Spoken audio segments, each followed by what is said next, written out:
Welcome to Global Chats. My name is Sue Kirby. I'm the coordinator of study abroad at College of DuPage. Today, I am here with Kayla Chepyator, who is the coordinator of the Community College Initiative Program.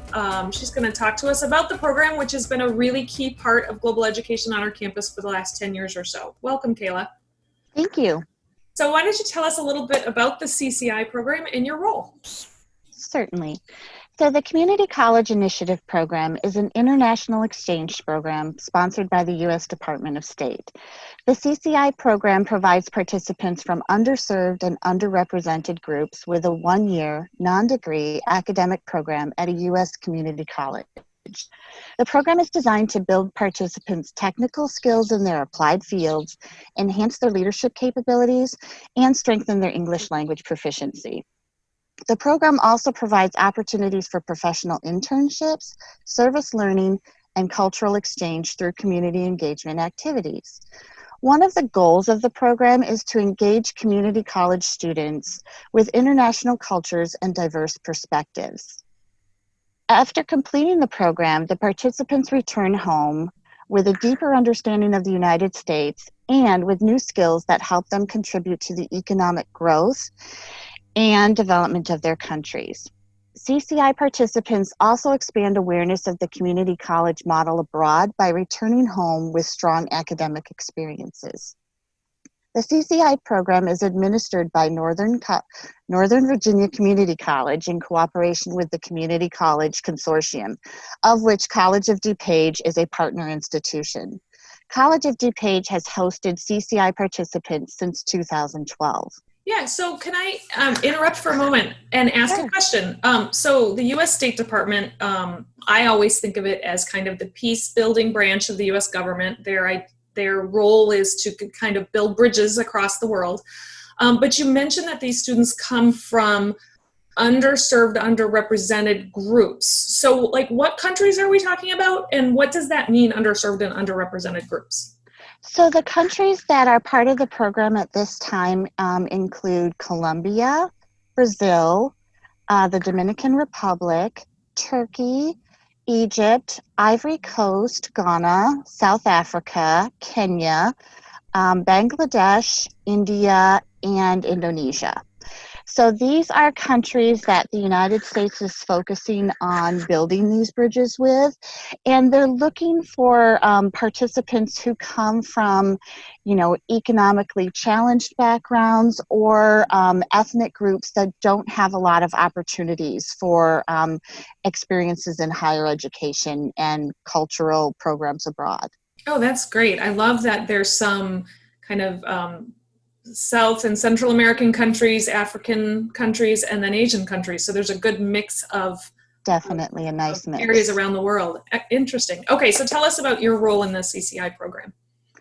So my role as the program coordinator for the CCI program is to be a mentor and liaison for the community, for the participants of this program, as well as the coordinator of all the pieces that this program entails. So you heard about it before, like there is a internship component, a service learning component, there are the academic pieces, and also the cultural exchange. So making sure that the students meet their goals in all of these areas is one of the pieces of my job. I also work with them on registering. I help them plan their coursework in order to earn academic certificates. Prior to their arrival, I make sure that I plan an orientation program that will help them, learn everything they need to know about College of DuPage and the surrounding community in order to be successful during their year here. We also take cultural outings throughout the year so that they can learn more about Chicago and the surrounding area. And I'm also the leader of a course that they take called U.S. Culture, Society, and Institutions, and we tackle a broad range of topics that are related to the United States in that class. Excellent. That sounds so interesting. And am I correct to assume that a lot of these students have never been to the United States before? Usually they have not been to the United States before. Every once in a while you will find a student who either, came, to visit a family member or did another program previously, but typically they are brand new to the United States. Okay, interesting. So COVID-19 hit in, late February, early March is when the institutions of higher education really started to have to think through our reaction to COVID-19. And I can imagine that with this group of students, you had some hurdles.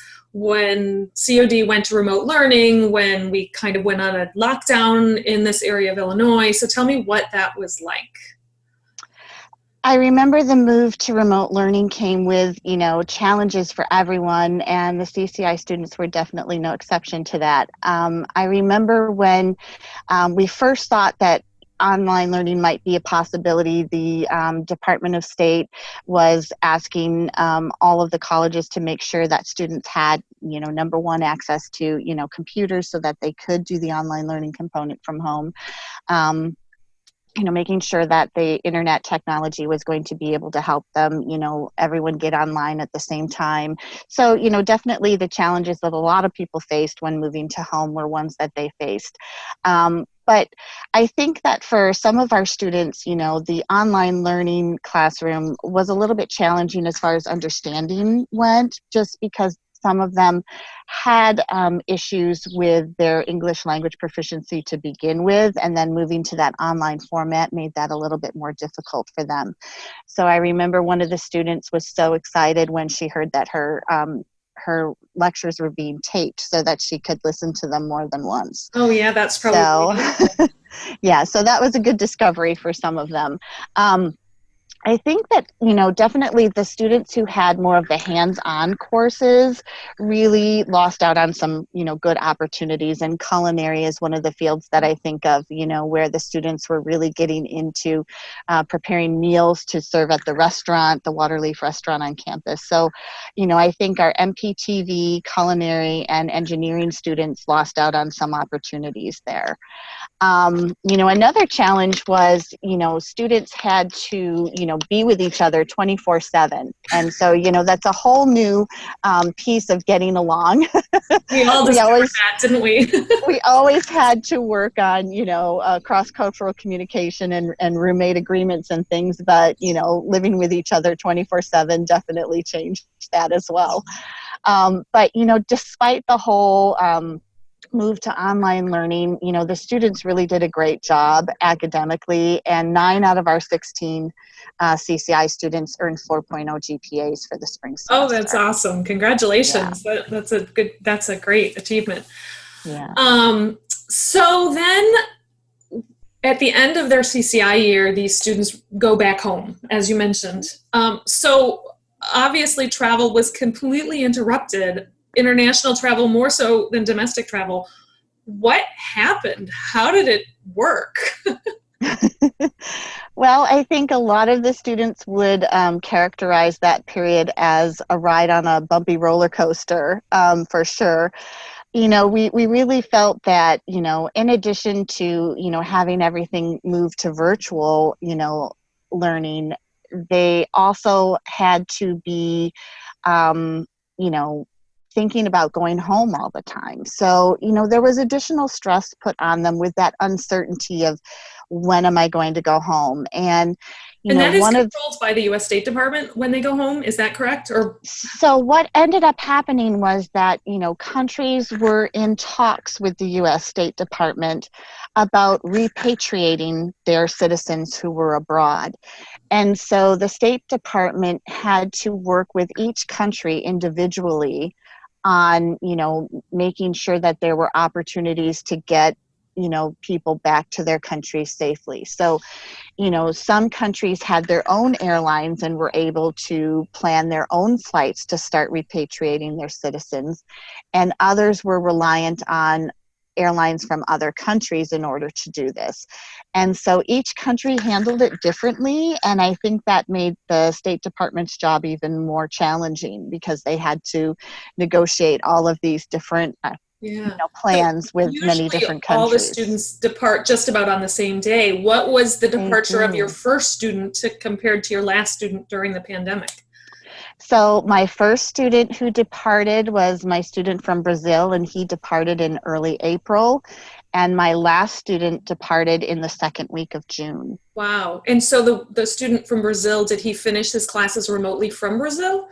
That was his plan upon, planning his departure, but we all knew that there could be technical challenges in their countries due to the unreliability of internet access, also due to, the fact that time zones may be different. So he had hoped to, but unfortunately he wasn't able to when he got Oh, that's back too to bad. Brazil. Yeah. Well, at least he got the experience while he was here. That's good. And then Yes. your last student left in June, which was several weeks after their typical departure date. Isn't that correct? That's correct. Yes. And Usually they leave around the 21st, 22nd of May, around that time. And, normally, like you said, everyone leaves on the same day. So it's a very sad day for everyone, but it all happens in one day. With the way departures happened this year, it was a very prolonged period of saying goodbye to everyone. And that, really was hard on everyone, and not knowing when they were going to leave was, additionally difficult for yeah, did everyone. students get much warning, or was it very short notice? Sometimes it was very short notice. I can give you an example. One of our students, Abdullah from Egypt, he had heard that an opportunity was going to take place for him to go home, as well as the other Egyptian students around the country. And so they were making preparations to go. And like 2 days before he was supposed to leave, we got word that flight had been canceled, that there was no longer an opportunity to go home. And so, all of the move to get everything ready, kind of stopped, and he kind of relaxed and said, okay, well, now I have to wait and see what happens. And then the next morning I had to call him and say, it's back on. You need to get everything packed and get ready to go. So, we had a number of situations happen in that manner where, they thought they were going, then they weren't, and then it was on again, and then it got canceled again. So definitely, like I said, a roller coaster. I know we heard a lot about Americans abroad that were repatriated on flights from the US. So and it was hundreds of thousands of citizens around the world that were brought home. And I can imagine that was a challenge for everybody. Did your students have to do any COVID testing in order to be allowed to get on flights? They did. For certain airlines and certain countries, a COVID-19 test was required in order for them to actually board the airplane.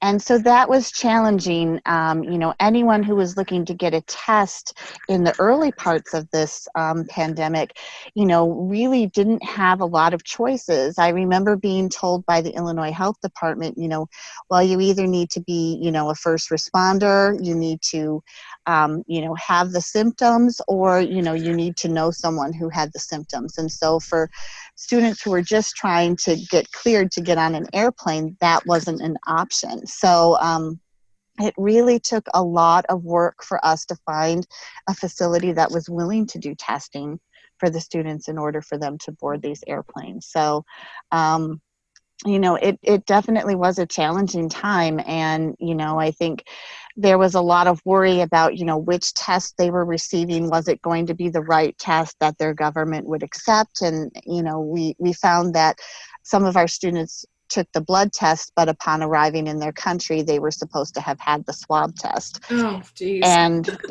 and so then they ended up being tested again. So, it definitely was a challenging time. And, we learned, a lot about, different types of protocols and how every country handled handled the situation just a little bit differently. Yeah. So tell me about that. So your students they landed back in their home country after sometimes multiple flights around around the world. When they got home, what were some of the examples of how they had to address the pandemic once they landed in country? So for many of the countries, participants were required to do a 2-week quarantine upon arrival in their country. And, some countries had pre-designated hotels, and you could choose a hotel and have your booking reserved so that you would go straight to that hotel. And then you were there for 2 weeks. And then upon, testing that you didn't have COVID and you had completed the 2-week period, you were allowed to then return to your home. Who fed them while they were in the hotel? How did they manage to live?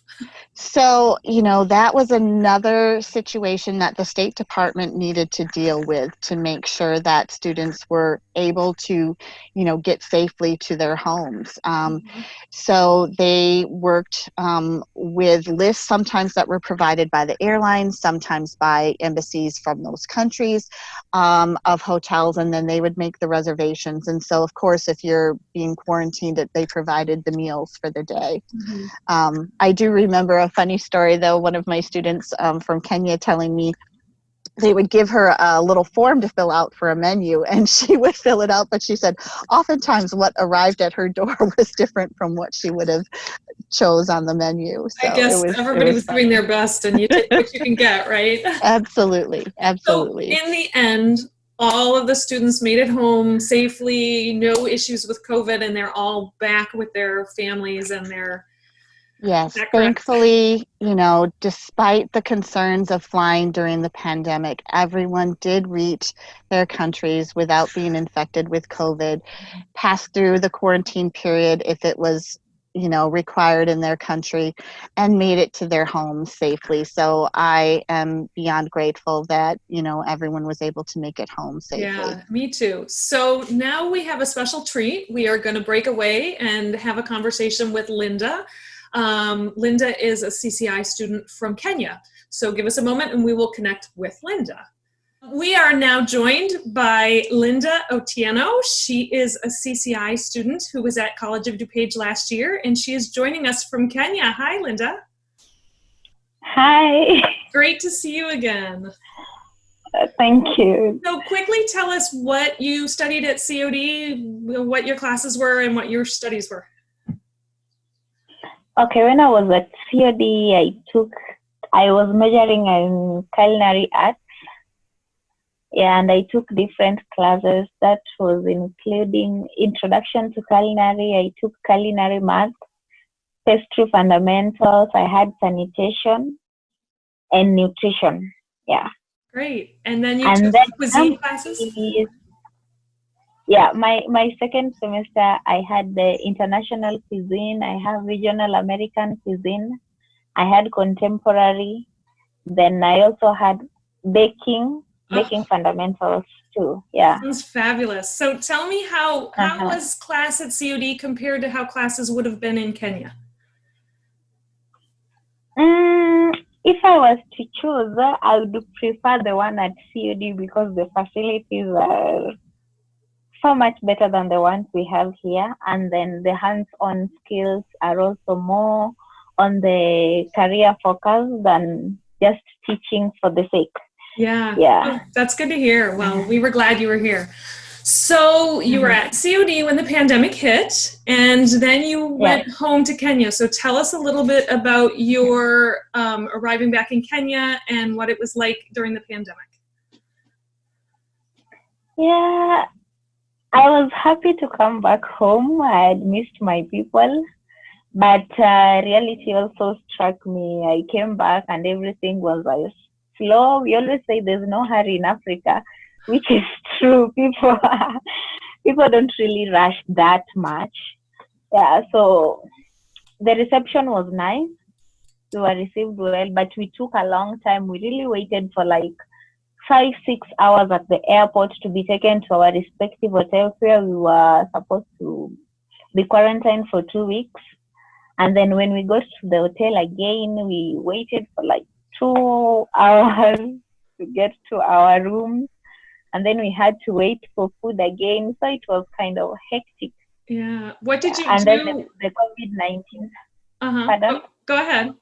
Yeah, and the procedures were also tough. You have to wash your hands. Like after every stop, you have to wash your hands. They have to get your temperature and all that. So, yeah. Yeah. What did you do for 2 weeks in the hotel in quarantine? How did you keep yourself busy? For me, at least some of the CCI students who are still in the US were having classes with Mom Kayla. So sometimes I would join them. And then when they were, due to the time difference, sometimes during the day I would just go through my book. talk to my friends, catch up with friends because I wasn't going to visit them immediately. Right. So I would just catch up, tell them I'm home and just work on my things. But mostly I was working on my action plan. Okay, we'll talk about that in a little bit. But first, so after quarantine, you got to go home. Now tell us where home is and what you're doing now that you're home. Yeah, from I was quarantined in Nairobi, that's our capital city. And then I had to go to my hometown, which is in Kisumu. That's an 8-hour drive from the capital city. Yeah, so I got home. Though I didn't really see my family because I wasn't allowed like past that place. The COVID-19 certificate was just going to Kisumu. So I was in Kisumu and it was fun, though it was it wasn't what I was used to already.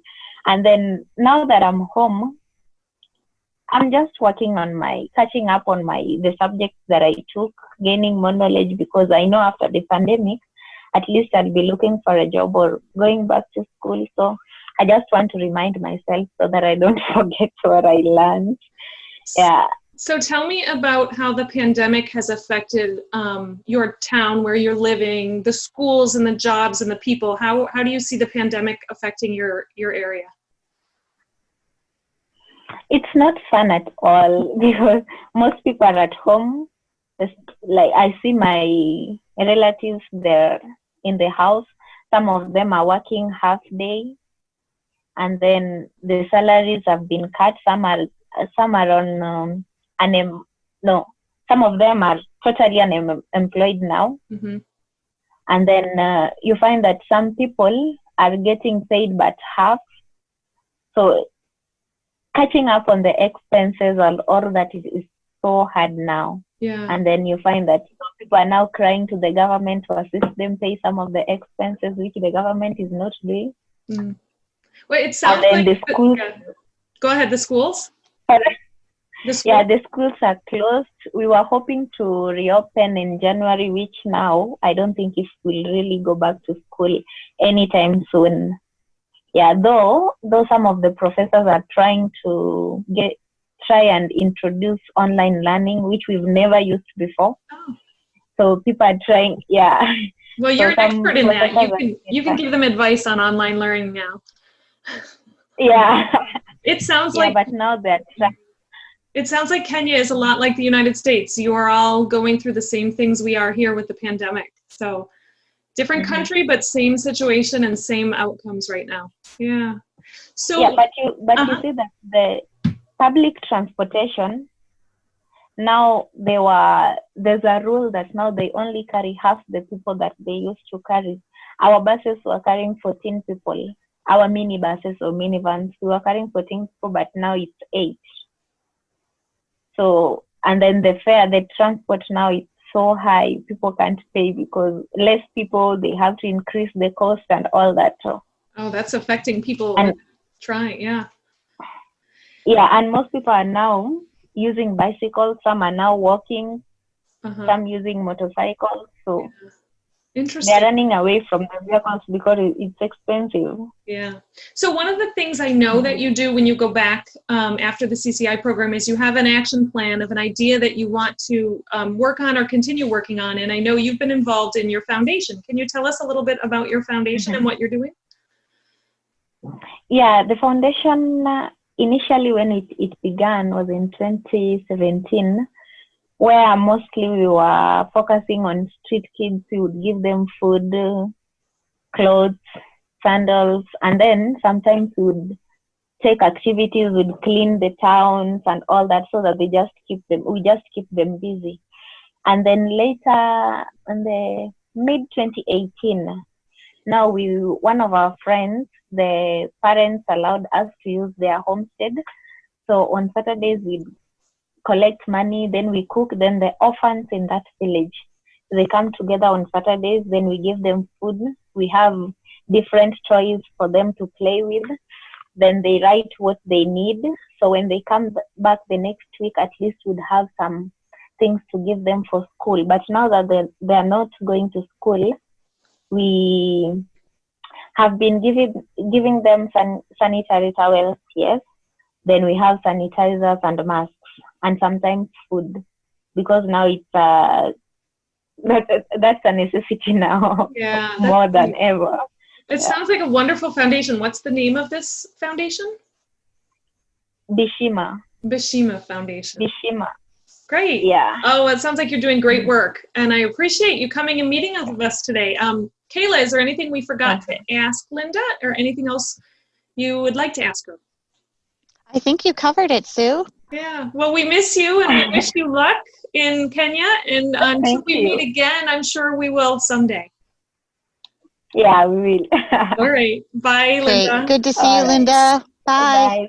So, Kayla, I know that one of the goals of CCI is to have the students go home with an action plan that they can put into place to try to bring their leadership skills and their things they've learned back to their community. Do you have an example of a student who's doing something like that? Yes, so one of our students from this past year, Faustina Tay from Ghana, her action plan focused around building some systems in order to provide clean drinking water for some of the communities in her area. And she was chosen by the CCI staff to be a speaker at our mid-year retreat about her action plan because they were so impressed with it. She really has developed a program that, will be very sustainable for her community. But one of the challenges under this, COVID pandemic is being able to move forward with those action plans. And so I know that one of the things that she's found upon exploring possibilities once she's returned home is that, donors who, had originally expressed interest in helping to fund the project are now saying that, they don't have the money or the resources to put into those projects at this time due to the COVID pandemic, that, they're having to, realign their priorities and to move more money toward, COVID assistance. And so, that unfortunately is taking a toll on some of our students and their action plans. So, one of the goals right now is to figure out how we can keep those action plans sustainable during this time, and even if something cannot happen physically, how we keep the momentum moving so that once things open up again, students are able to get back out there and put these plans into action. Yeah, because the issues of needing clean drinking water haven't gone away with the pandemic. No. They might have even gotten more important, and funding sources important. That's a really good story. Thank you for sharing that. So Kayla, the last question I have about the CCI program is, now that international travel is still highly restricted, what is the future of the CCI program at College of DuPage? So due to the effects of the global pandemic, one of the things that happened to delay the start of our year was that with embassies being closed, we didn't get through the applicants in the time that we normally do. So applications, the whole application process was delayed. So that was one of the things that happened. So now looking to the future, we knew we couldn't bring students in for the summer the way we normally do. So what we have done is planned a shortened version for this coming academic year. So our goal is to have CCI participants arrive in the beginning of January and do the spring semester with us. Yeah. So our goal is to have them come in January and depart in about June. And then we will be doing virtual programming throughout the months of October, November, and December. So that's the plan that we have for right now, and we're really hoping that we're able to bring those students in. It will be sad for them to have a shortened version of the program, but we're hoping that it still will be beneficial. Yeah, and I know College of DuPage loves having this program at our college and appreciates those students and what they bring to our campus in terms of globalization of our campus. So absolutely. Thank you. It's been a great chatting with you today. Hopefully we'll see you on campus again sooner, not later. I hope so too. Thank you. Take care of yourself, Kayla. Have a good You too.